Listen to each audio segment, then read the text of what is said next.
حاجی دا موږ اوس د خیر سره ان شاء الله نو خواله ده ډېره زیاته خواله ده ځکه چې غټ سفر موږ وکړو او د دغه د طرف نه موږ راواوړېدو د باجوړ د سایډ نه د پشت د طرف نه اوس به تاسو ته ښیو د جندول دا نظارې او زموږ سره اوسئ زموږ سفر لا فی الحال جاري دی دا د باتورو ځنګل دی او دلته دا نختر دی او د نختر ونې دي او څېړۍ دي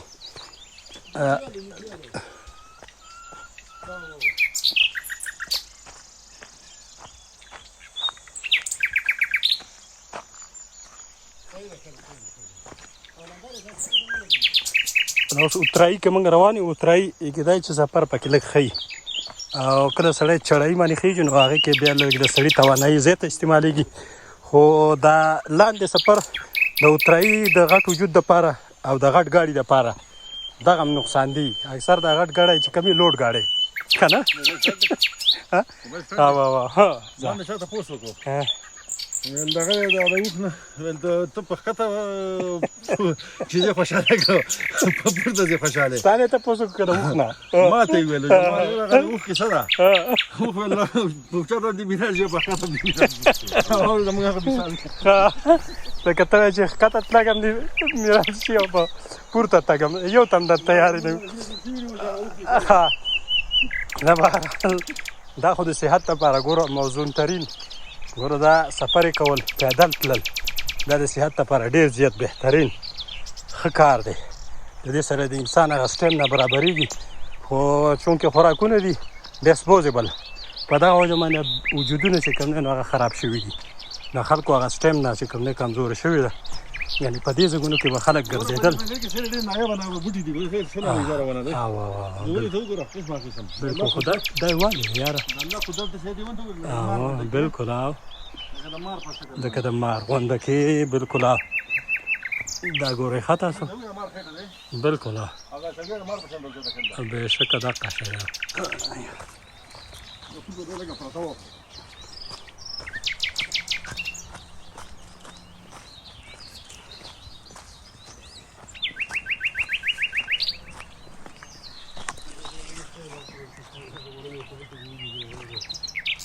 زه بس موږ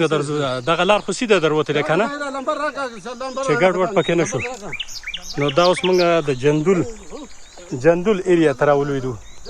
او زه تاسو ته ښیم دې وخت کې ځینې ځایونه زموږ نه پناه دي دا د باتورو ځنګل دی دا مخامخ چې دا تاسو ګورئ دا د باتورو ځنګل دی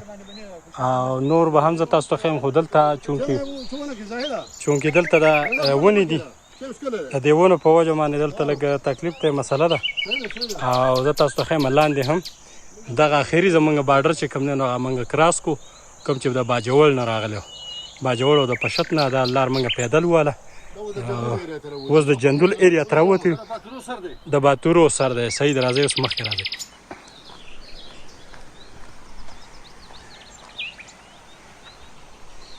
نه ماشاءالله ښایسته نظارې تاسو ګورئ دا د باتورو کومه خوړګۍ چې ده نو په هغې باندې به اوس موږ ښکته کوزیږو تاسو ګورئ ماشاءالله ښایسته زبردست ماحول دی ښه مازدیګری دی دلته موږ اسټی وکړو دلته روټۍ مو خوړه اوبه مو وڅښلې یخې تر و تازه او اوس په د دې نه وروستو موږ به ښکته کوزیږو څنګه یې خیر سلام جوړ ټیک ټاک خیر راځه دا اوس بس موږ خپل دغه ته روان یو ګاډي ځګي ته او دا تاسو ګورئ دا خوړګۍ ده په دې خوړګۍ کې اوس دا اوبه ګورئ ښه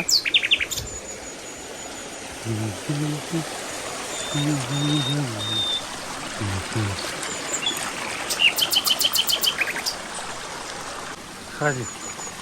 نو دا اوبه پکې د څښلو دي دلته به اوس موږ لږې شانتې اوبه وڅښو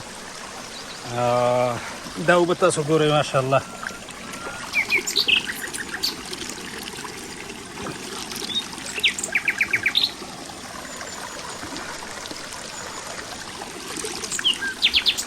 دا هلکان زما سره روان دي او په دې کې په دې بوجۍ کې ورسره غوزان اخیستي دي او څه پکې تانګې مانګې دي نو دغه زما سره روان دی ماشاءالله دا به موږ د ګاډي ځګي ته رسوي او کوم ځګي کې چې ګاډی ولاړ دی